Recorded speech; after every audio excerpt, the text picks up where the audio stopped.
더불어민주당 원내대변인 오영환입니다. 오늘 브리핑은 두 건입니다. 윤석열 대통령은 적반하장 일본에 독도마저 내주는 것입니까? 윤석열 대통령의 아마추어 외교를 국내뿐만 아니라 일본에서도 인정했습니다.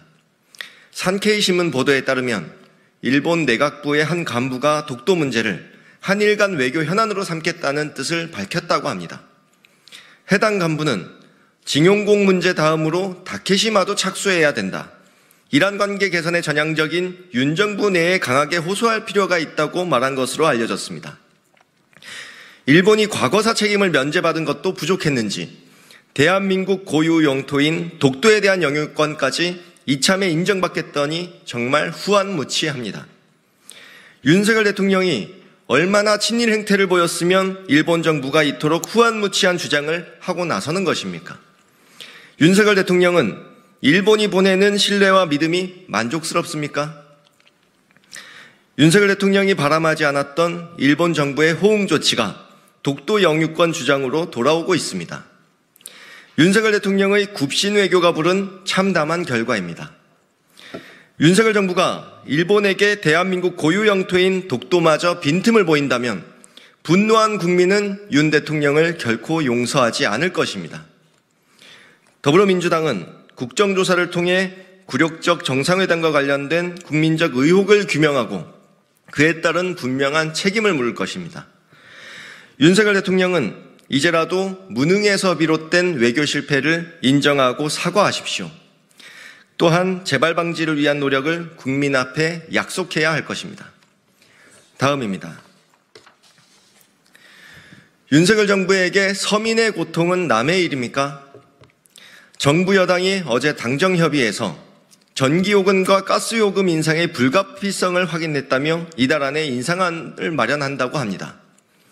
냉난방을 하지 않는 시기에 은근슬쩍 요금 인상을 해치우려는 속셈입니까? 봄 기운에 난방비 폭탄으로부터 한숨 돌린 국민들께서 벌써부터 여름 냉방비 걱정을 하게 만들려는 것입니까? 물가고 생활고에 시달리는 국민의 한숨과 걱정이 조금이라도 다시 읽겠습니다. 물가고 생활고에 시달리는 국민의 한숨과 걱정이 조금이라도 줄어드는 꼴은 도저히 못 보는 정부 같습니다. 그렇지 않고서야 이렇게 또다시 걱정을 안겨주려고 할 수는 없는 노릇입니다. 서민 고통은 안중에도 없이 오로지 정부 부담을 덜기 위해 공공요금 인상을 밀어붙이는 것이 국민의 삶을 책임지는 정부 여당의 자세입니까? 초부자 감세로 세수에 구멍을 낸 것은 정부 여당입니다. 그런데 구멍난 나라 곳간을 서민들을 쥐어짜서 메우려고 하고 있으니 대체 누구를 위한 정부인지 묻지 않을 수 없습니다. 윤 대통령의 한마디에 내수를 활성화한다며 대규모 숙박 할인 쿠폰을 지급하면서 공공요금 인상으로 인한 서민 고통을 감쌀 여력은 없는 것입니까? 먹고 사는 문제가 먼저 해결되어야 여행도 가고 여가 생활도 즐기는 것입니다. 아무리 국민 삶에 관심이 없다지만 국민이 먹고 사는 문제에 관심이 없어도 너무 없는 대통령입니다. 윤석열 대통령은 국민이 먹고 사는 문제부터 해결하십시오. 정부가 먹거리 물가 급등에도 기어이 전기요금과 가스요금을 올리겠다면 윤 대통령은 엄청난 국민적 저항에 직면하게 될 것임을 경고합니다. 이상입니다.